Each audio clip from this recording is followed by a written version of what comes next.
Hi guys, welcome back to our channel Finance for Beginners.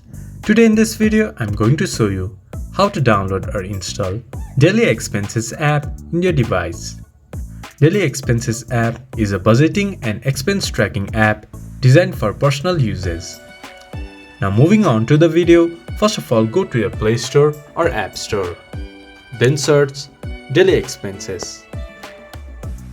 There you can see Daily Expenses. Tap on it.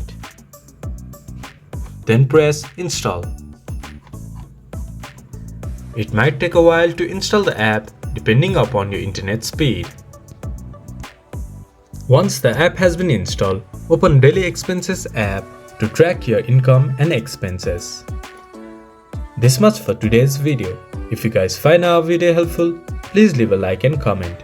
And do not forget to subscribe our channel and hit the bell icon. I'll see you guys again in our next video. Thank you for watching.